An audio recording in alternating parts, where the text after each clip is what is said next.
Hello everyone, Don Peterson coming to you from the Swing Factory Golf Studio just north of Atlanta. Wanted to bring back the Runyan style of chipping. I don't know if any of you have heard of this, but it was Paul Runyan was a short game master from years and years ago. And I remember as a kid I learned the chipping style from my pro, Tim Sweborg. And it was kind of hard and tedious to learn, but I found it a method that I still use today. And the funny thing is, I rarely see anyone use anything similar to this nowadays. The young kids, most of them don't know this style of chipping. So I want to kind of bring it back because I think it's a really valid method and something that you can try and see if you can develop on your own. So what is the Runyan style? Basically, Paul Runyan believed in turning his palms up. And his idea was that the wrists bend a lot when they're in this fashion, which is our normal fashion of putting palms on the grip. So there's a lot of flipping that's possible here if you put your hands on with the palms facing one another like this. But if you turned your palms this way, your wrists don't bend sideways very much. So if you put your palms both up and you're able to make a stroke, you can see that the wrists don't want to bend very much, so it kind of freezes that club in the middle of this triangle here with your forearms, and keeps it very steady and firm, I guess, is one way of stating it. The next part of the Runyan method was that he took the club, and instead of having it sit flat on the ground with the lie angle like this, he stood it almost straight up, so that basically you're almost hitting the ball with the kind of the toe of the club. And what this did was it allowed the ball to have much more overspin when it hit the ball, and it came off and just rolled like a putt. So if you stood the putter up like this and made it more vertical, then the head would go more straight back and straight through, which makes it more accurate. Normal people, and people that I see nowadays, even most of the pros are chipping, they're chipping on a kind of an arc. If you think about that, if you're chipping on an arc, then the face is opening and closing. Therefore, the face is only going to be square to the line at one point.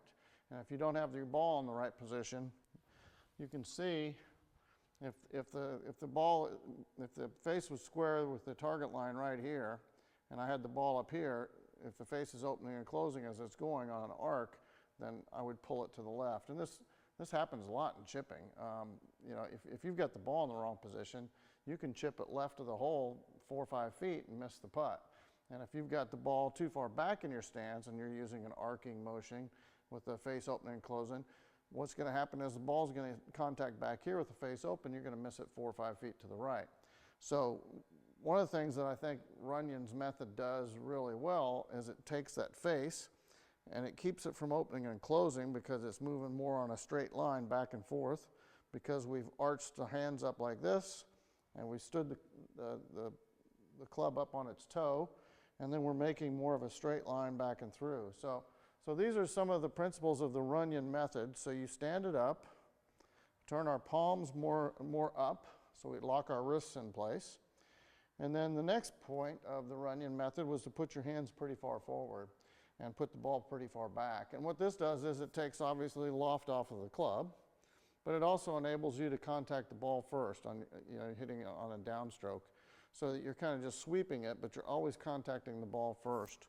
So here's what I'm going to do is I'm going to stand the club up, and this can be, just so you know, in his chipping method you can use pretty much anything. You could go, I usually don't use much more than a 3-iron doesn't get in the air very much, because when you put it back in your stance and you put your hands forward, you're de-lofting it. So usually from about 4 or 5 iron on is what I would use or recommend. So you can use from 4 or 5 iron, 6, 7, 8, 9 pitching wedge, and your sand wedges. Again, now you get into the sand wedges and there's more loft. So when you put your hands forward, it feels rather strange with a 60-degree wedge. But if you practice and you get good at the technique, you can use the 60, and it creates a nice little result when you hit it. So going back to the principles, okay, so we're going to stand it up. We're going to put the ball back off of kind of like the right toe. And then I'm going to put my hands kind of off of my left thigh, kind of like this. And then the motion is just rocking your shoulders. So it's like a putting stroke, okay?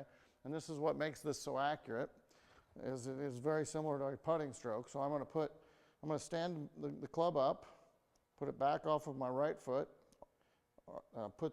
forward lean the shaft and put my hands off of the left thigh, and then I just rock my shoulders. And my effort here is to go straight back and straight through.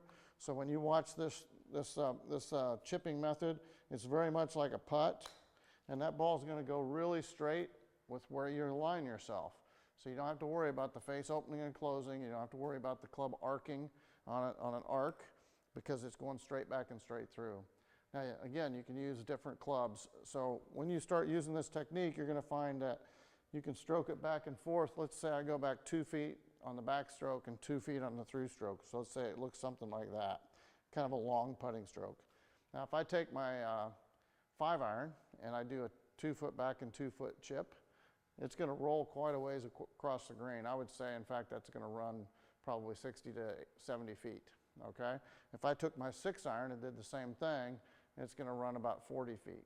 7-iron, 30 feet, okay? You see how it works? 8-iron. So it's just like choosing clubs out in the fairway.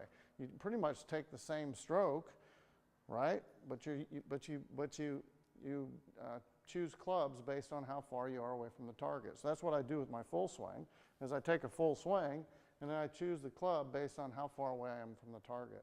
So it's the same thing now on the putting green. When you use the Runyan method, you can use all the different clubs, and if the pin is all the way across the green and maybe up a tier, you might use your 5-iron to roll it all the way across the green and roll it up that tier.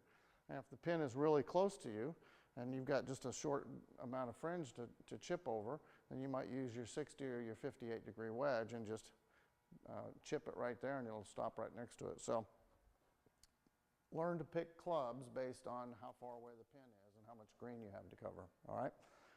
So again, one more time, we're going to stand it up. We're going to put it back in our stance. We're going to put our hands forward. We're going to use the Runyan style grip.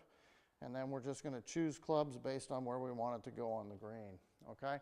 Now, you'll find that when you hit the ball with this method, you are kind of contacting it more towards the toe. So you're hitting it on the toe of the club. One of the things that this does is, if I put the club up like this, you can see there's very little club touching the ground. So this will enable you to pick the ball right out of longer grass sometimes.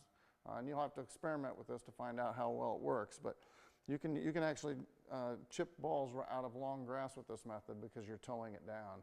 And very little of the club is actually going to bottom out below the ball. You're just going to pick that ball right out of the turf. Let's see, more about the Runyan method. I think, one of the most important things I think about the Runyan method is, with normal, if I put my hands on normal and I'm making a chipping stroke, there are times when my wrists will hinge a little bit.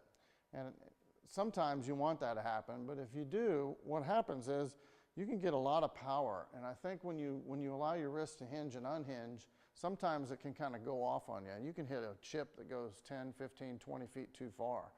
And then the next time you might be wary of that, or leery, or whatever the word is, and you might grip it a little bit more firmly, and then you chip it and you don't hit it far enough. So when you have your wrists in this position where they can hinge and unhinge, I think that puts a scenario where you can have chips that go way too long and way too short. If you use the Runyan style, it's purely based on how far back and how far through you go. So if I want to hit a short chip, I go back short and through short. If I want to hit a medium chip, I go back medium and through medium. And if I want to hit a long chip, I go back a long ways and through a long ways. So it's not based on hinging or unhinging, because there is no hinging or unhinging. You're just Runyan grip, back and through, okay? So that's all about the Runyan style chipping method. Let's bring it back. Some of you juniors, start working on this. It's a great shot to add to your repertoire. And come back and see us again at the Swing Factory Golf Studio for more tips like these.